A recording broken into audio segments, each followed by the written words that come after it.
menjelaskan latar belakang adanya travel haji dan umroh Hastatur itu Pak. Bagaimana? Oke.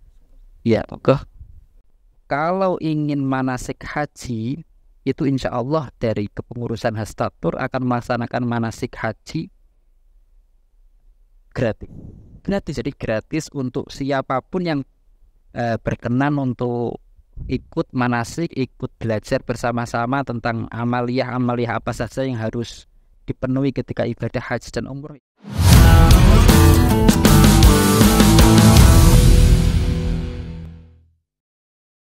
Assalamualaikum warahmatullahi wabarakatuh. Waalaikumsalam warahmatullahi wabarakatuh. Para pemirsa dimanapun Anda berada, semoga kabar baik dan kabar kesenangan selalu ada pada diri Anda semua. Alhamdulillah kita kembali lagi di Tanggir TV dalam acara Obrolan Santri. Tentunya pada obrolan santri kali ini dengan tamu yang berbeda, juga dengan pembahasan yang berbeda. Ini ada kedatangan tamu istimewa dari pengurus Hastatur bersama Ustadz Miftahul Jannah dan Bapak Ustadz Lukman Hakim. Gimana Pak kabarnya? Alhamdulillah sehat ya? Alhamdulillah. Ya, ini kita akan membahas lebih jauh, mengenal lebih jauh, lebih dalam tentang Hastatur. Karena seperti kan ada kata-kata dari peribahasa, tak kenal maka tak sayang, gitu Pak. Mungkin lebih mengenal Hastatur ini para pemirsa dan para teman-teman yang melihat bisa lebih semangat untuk menyempurnakan rukun yang kelima ini Pak. Jadi kita awali dengan menjelaskan latar belakang adanya travel haji dan umroh Hastatur itu Pak. Bagaimana? Ya, Ya, bismillahirrahmanirrahim. Assalamualaikum warahmatullahi wabarakatuh. Alhamdulillah pada kesempatan yang mulia ini kami bersama Ustadz Lukman selaku kepengurusan Hastatur dapat berkumpul pada majelis ini untuk saling berbagi informasi tentang apa sih itu Hastatur. Jadi Hastatur itu adalah suatu lembaga di bawah naungan Pondok Pesantren Rawdatul Thalibin Tanggir yang didirikan baru tahun kemarin ya. Baru tahun kemarin. Yang melatar belakangi Hastatur itu diantaranya yang kami paham dari beliau Direktur Utama Gus Misbah Musleh bahwa Hastatur ini wujud atau dibuat di antara motivasinya adalah supaya kemanfaatan kita sebagai santri lebih luas. Jadi kita sebagai santri mungkin urusan ngaji dan yang lain sebagainya mungkin itu lumrah. Kalau santri ya kemanfaatannya di dalam urusan ngaji itu lumrah. Tapi beliau inisiator pendiri Hastatur Gus Misbah Musleh punya pandangan yang jauh bahwa santri ini mestinya punya kemanfaatan yang lebih di luar urusan ngaji. Makanya ada Hastatur ini. Di antaranya itu yang pertama memang untuk menambah kemanfaatan kita sebagai santri. Yang kedua untuk membentengi akidah kita. Jadi dari pengasuh sendiri merasa keberadaan travel haji, travel umroh itu barangkali ada yang nuwun sewu dalam tanda kutip itu beda cara sudut pandang dengan kita, beda manhaj dengan kita, sehingga kebanyakan ada banyak orang itu orang kampung setelah berangkat umroh itu malah pulang itu nggak mau amaliyah keseharian, misalkan ziarah kubur malah nggak mau dan yang lain sebagainya, yang itu insya Allah nanti akan terjadi gejolak di masyarakat ketika itu dibiarkan. Maka kiprah daripada santri ini diharapkan supaya sedikit memberi benteng. Di samping untuk khidmah kepada tamu Allah, kita juga sedikit memberi andil untuk membentengi itu semua.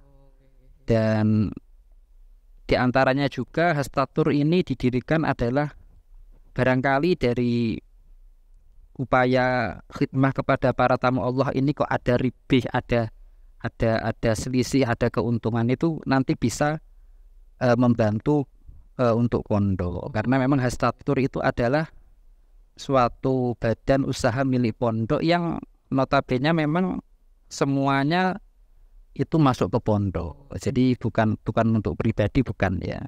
Itu mungkin yang saya pahami dari awal mula berdiri Hastatur, diantaranya seperti itu. Ya. Ini langsung untuk lanjut tentang fasilitas Pak ya. Jadi pelayanan yang diberikan Hastatur itu apa saja Pak kalau boleh tahu? Oke. Terus pelayanan atau program Hastatur sendiri, karena memang ini adalah pelayanan untuk perjalanan umroh, maka ya yang pertama kita melayani orang-orang yang ingin umroh. Kita punya program umroh reguler, itu insya Allah program dari kita setiap 1 tahun kita target di tahun pertama ini 4 kali pemberangkatan. Alhamdulillah pada tahun pertama ini sudah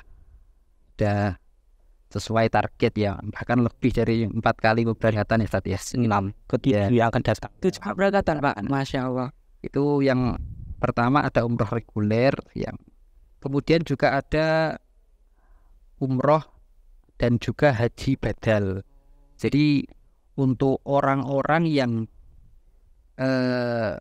tidak bisa untuk melaksanakan ibadah umroh atau haji secara sendiri, nggak bisa berangkat ke sana itu dengan alasan sakitnya ini tidak diharapkan kesembuhannya atau memang sudah sangat parah sehingga nggak memungkinkan untuk dia itu datang ke Mekah untuk melaksanakan ibadah umroh atau haji, maka ini nanti bisa diwakilkan, dibadalkan. Itu bisa umroh badal atau haji badal. Jadi begitu juga orang-orang yang sudah meninggal. Biasanya orang itu pengen pergi ke Mekah untuk umroh, untuk haji, tapi belum sampai datang giliran ke sana, akhirnya sudah keduluan malaikat Israel. Itu biasanya itu kan untuk hak-hak harta tinggalan itu nanti kan ada beberapa yang harus dipenuhi kan ya, termasuk diantaranya ahli kubur ini nanti ketika punya harta tinggalan, harta warisan yang sisanya diwaris itu nanti harus digunakan untuk memberangkatkan umroh atau haji badal kalau memang orangnya berkewajiban ketika masih hidup tapi belum sempat berangkat ke sana. Itu ada haji dan umroh badal. Kemudian juga ada program itu haji tanpa antri. Jadi Masya Allah, karena memang Indonesia itu lama sekali. Ya, lama. Antrian haji itu sampai 34 tahun di Jawa Timur. Itu kan akhirnya ya orang itu cari alternatif yang lain supaya cepat bisa berangkat, bisa melaksanakan ibadah haji, maka pengen haji yang tanpa antri. Alhamdulillah di Hastatur ini, tapi insya Allah tahun depan ini baru dibuka untuk program haji tanpa antri. Insya Allah semoga tahun depan bisa langsung melayani jamaah-jamaah haji. Kemudian juga ada satu lagi wacana yang insya Allah segera akan dieksekusi oleh panitia, itu ini Mas, manasik haji untuk para jamaah haji yang berada di lingkungan Tanggir terutama, itu kalau ingin manasik haji itu insya Allah dari kepengurusan Hastatur akan melaksanakan manasik haji gratis. Jadi gratis untuk siapapun yang berkenan untuk ikut manasik, ikut belajar bersama-sama tentang amaliyah apa saja yang harus dipenuhi ketika ibadah haji dan umroh. Insya Allah dari kepengurusan akan melaksanakan manasik haji gratis. Itu nanti untuk jadwalnya bisa diinformasikan lebih lanjut. Jadi itu mengenai tentang manasik haji gratis ini Pak ya. Itu diselenggarakan di mana dan apakah dibimbing langsung oleh Hastatur atau dari travel lain Pak? Oke. Untuk manasik haji yang kita akan selenggarakan sebagai tambahan kemanfaatan kita untuk orang banyak itu, jadi gini Mas, orang kalau haji dengan beberapa model ibadah haji, ada nafar awal, ada nafar sani, itu kelihatannya kalau orang tidak belajar itu kelihatannya kok mesti bingung, mungkin asing deh Mas. Mesti asing apa yang harus dikerjakan ketika haji itu.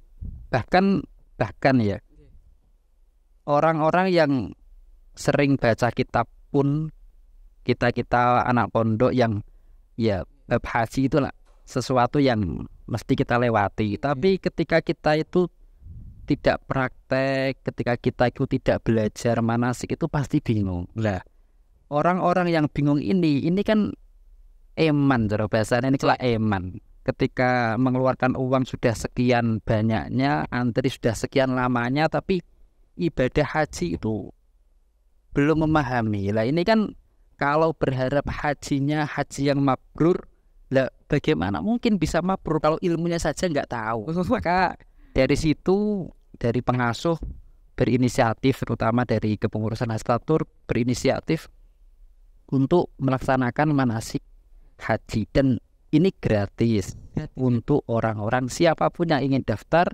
yang akan melaksanakan ibadah haji, monggo daftar. Tapi insya Allah nanti kita akan umumkan untuk pelaksanaannya, waktunya kapan kita akan umumkan di kesempatan yang akan datang. Tapi untuk tempatnya insya Allah ya kita di sini saja. Yang pembimbing siapa? Pembimbing adalah orang yang sudah pernah haji mesti ini. Kalau kita sendiri belum pernah haji, maka kita juga belajar bersama-sama lah kita seperti itu. Itu diantara alasannya seperti itu. Jadi kan tadi katanya manasik haji gratis. Apakah di travel yang lain yang di luar sana itu bayar atau bagaimana, Pak? Oh pasti bayar. Jadi untuk jamaah haji itu biasanya kan di kelompok-kelompok KBIH ada suatu kelompok yang di situ melaksanakan bimbingan ibadah haji. Itu biasanya dikoordinir oleh KBIH, kelompok bimbingan ibadah haji. Itu biasanya ya beberapa kali pertemuan dan itu bayar. Tapi di sini insya Allah gratis. Kita belajar bersama-sama untuk supaya tujuan dari ibadah haji, karena ini memang ibadah, supaya bisa mabrur. Yang paling pokok adalah kita tahu ilmunya, dan ilmu itu nanti diajarkan langsung oleh orang-orang yang ahli, yang sudah pernah haji. Di sini seperti itu. Jadi diberikan materi sekaligus langsung mempraktekkan begitu ya Pak ya? Ya nanti kita praktek sama-sama lah insya Allah. Ya. Oh seperti itu. Lalu ini ada pertanyaan yang selanjutnya Pak, yaitu tentang fasilitas yang diberikan Hastatur itu apa saja? Apakah ada yang istimewa yang membedakan dengan travel yang lain gitu? Kalau di Hastatur kita punya value ya. Value itu nilai tambah yang saya kira ini agak beda dari travel yang lain. Jadi value kita itu kita punya kode sesama tim kita tahu kode ini nanti juga untuk memotivasi kita untuk menjadi tolak ukur pelayanan kita kepada jamaah. Yang pertama itu M. M itu mudah. Kita dalam memberikan pelayanan kepada jamaah itu kita memudahkan untuk para jamaah yang ikut kepada kita. Di dalam apa? Di dalam apapun yang berkaitan dengan ibadah umrah, ibadah haji.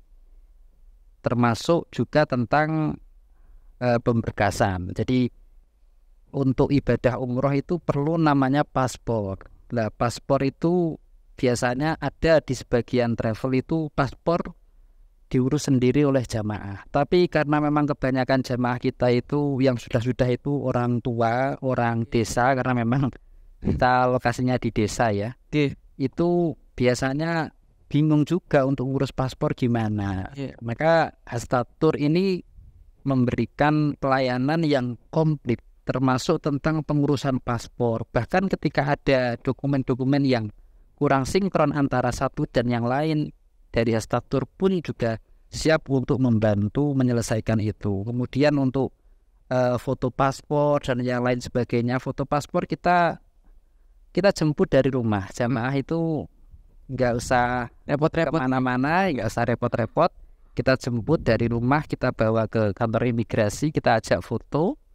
Foto pun kita juga nggak antri, karena memang kita sudah biasanya pakai jam yang paling pagi sebelum orang datang, kita sudah datang.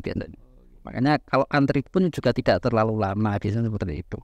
Itu setelah foto kita antar pulang lagi.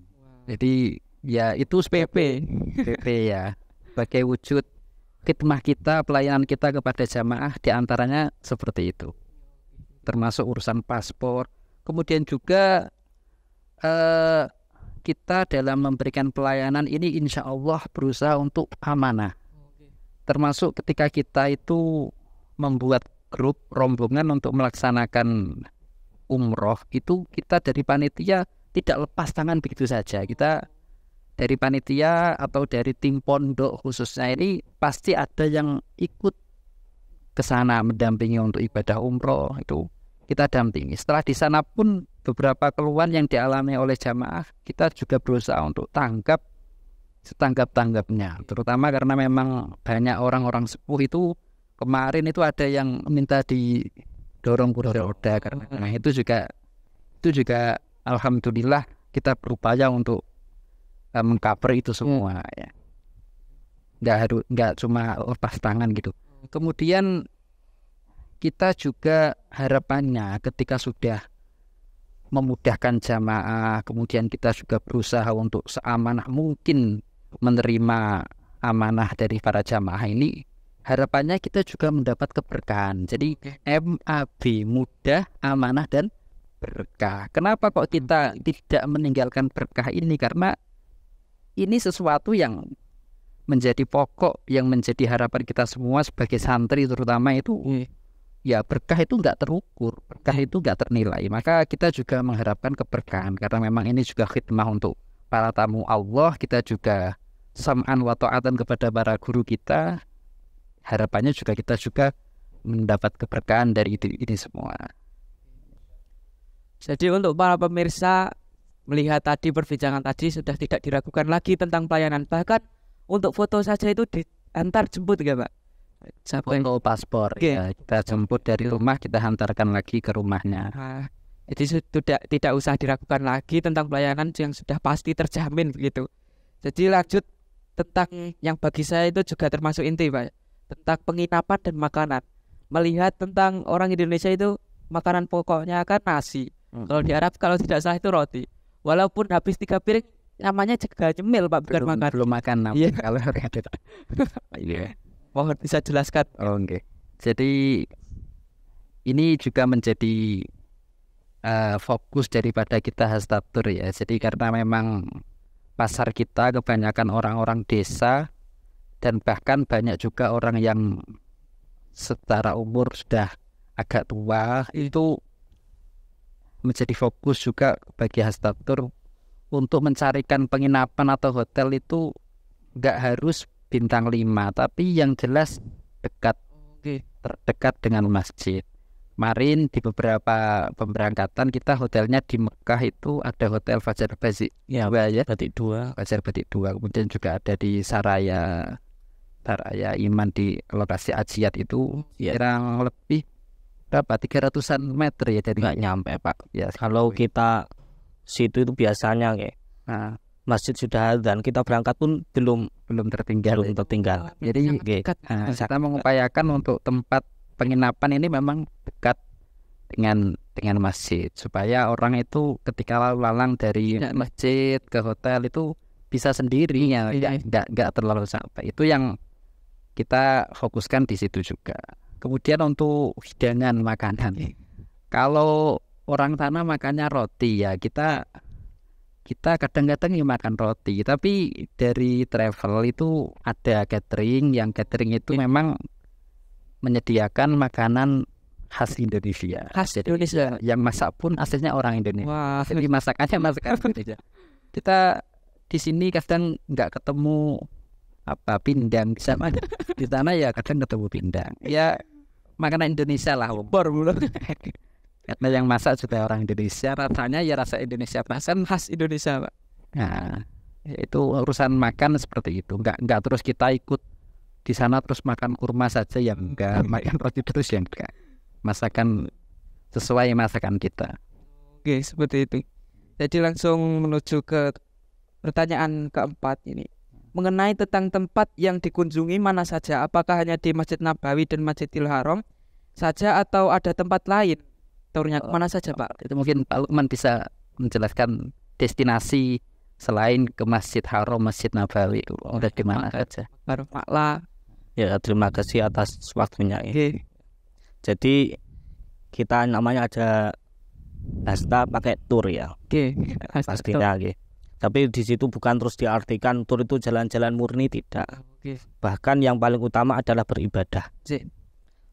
Di situ kita tidak hanya ke Masjidil Haram atau Masjid Nabawi saja, tidak.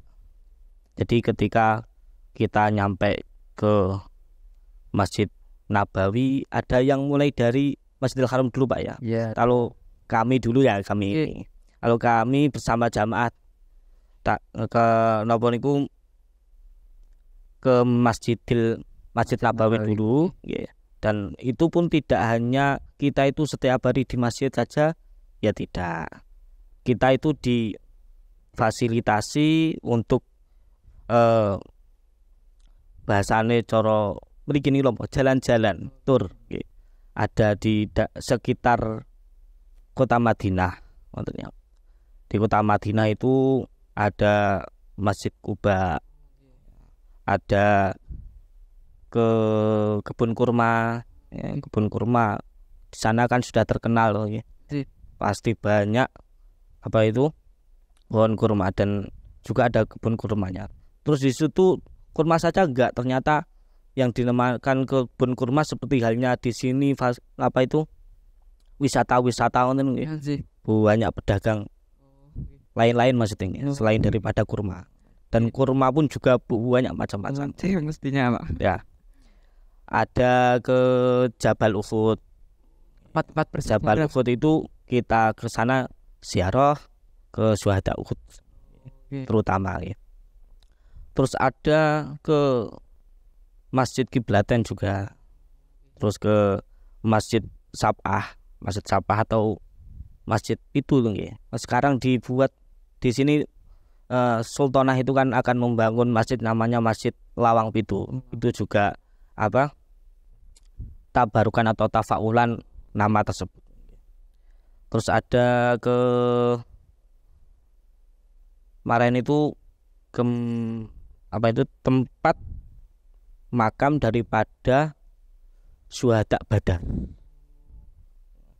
Di situ tergantung daripada jamaah sih ya. Ditawani mau kemana dan salah satunya itu ke tempat syuhada Badar tersebut.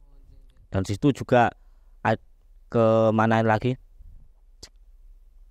Jabal Malaikat atau gunung di situ penuh dengan pasir. Ya, atau dinamakan Jabal Malaikat. Jadi samping itu daripada kita touring atau jalan-jalan di sekitar kota Madinah, juga di sekitar Masjid Madinah itu juga kita diajak berkunjung ke Masjid Sayyidina Ali Pak nggih. Masjid Sayyidina Ali, wonten Masjid Abu Bakar, nggih Sayyidina Abu Bakar, wonten Masjid Umamah, dan diajak ke ziarah ke makam Baqi yang berada di samping daripada Masjid Nabawi tersebut. Di situ makam para sahabat, ya. Itu yang di Madinah. Lalu ke Makkah juga sama. Tidak hanya kita itu setiap hari ke Masjidil Haram terus, boten, kita juga jalan-jalan bahasanya ditunjukkan ke kota sekitar daripada atau daerah sekitar kota Makkah. Ada ketika kita hajian itu kan ada rukun haji, salah satunya adalah yang tidak masuk ke umroh itu apa? Wukuf. Atau tempat daripada wukuf, di situ juga kita diajak ke sana, ditunjukkan untuk wukuf ketika haji, Jabal Rahmah ini, Jabal Rahmah. Itu yang di sekitar kota Makkah. Lalu ada keistimewaan lagi di sana itu dari Hastatur, itu ada yang lain daripada yang lain. Itu kita punya teman atau seseorang yang di situ itu alumni daripada pondok pesantren kita, yang siap untuk mengawal atau mengajak, memfasilitasi jamaah dari kita. Itu di kota Makkah. Lalu diantar salah satunya lagi itu di kota Taif. Kota Taif itu kota yang salah satunya dataran tinggi. Tata daerahnya itu tidak panas seperti hanya di Makkah, tidak, tapi adem. Nah, dan istimewanya lagi di sana itu juga ada alumni daripada pondok kita. Masih ada alumni. Masih ada alumni. Nyebar luas. Nggih. Alhamdulillah. Dan di situ kita juga sangat dihormati, sangat istimewakan. Kita ke kota Taif tersebut banyak sekali yang kita kunjungi, yang terutama kita kunjungi itu ada di Masjid Abdullah bin Abbas, dari makom daripada sahabat Abdullah bin Abbas yang berada di Taif. Nah, terus di kota Taif lagi itu juga ada di Masjid Quk. Masjid namanya Masjid Quk, ngoten nggih. Itu sekarang sudah tidak berupa masjid. Di masjidnya itu hanya sebatas tempat peninggalan, bebatuan saja. Makan waktu mungkin Pak ya, atau sudah lama atau bagaimana? Sudah lama, itu masjid peninggalan daripada Kanjeng Nabi itu nggih. Salah satu perjuangan daripada Kanjeng Nabi itu. Itu namanya Masjid Quk. Ada Masjid Aqdas, dan salah satunya lagi itu di tempat tempat penyulingan parfum dari bunga mawar. Di situ kami bersama jamaah tidak hanya melihat-lihat saja, tapi juga mempelajari daripada penyulingan atau pengambilan parfum tersebut. Jadi ada ilmu tertentu. Itu di kota Taif. Terus ketika kita mau pulang, sekaligus bonus mengambil mikot di Qarnul Manazil. Jadi mikot Qarnul Manazil itu salah satunya mikot yang paling istimewa, Pak. Mewah, megah, karena di situ mikot daripada para raja, para pejabat.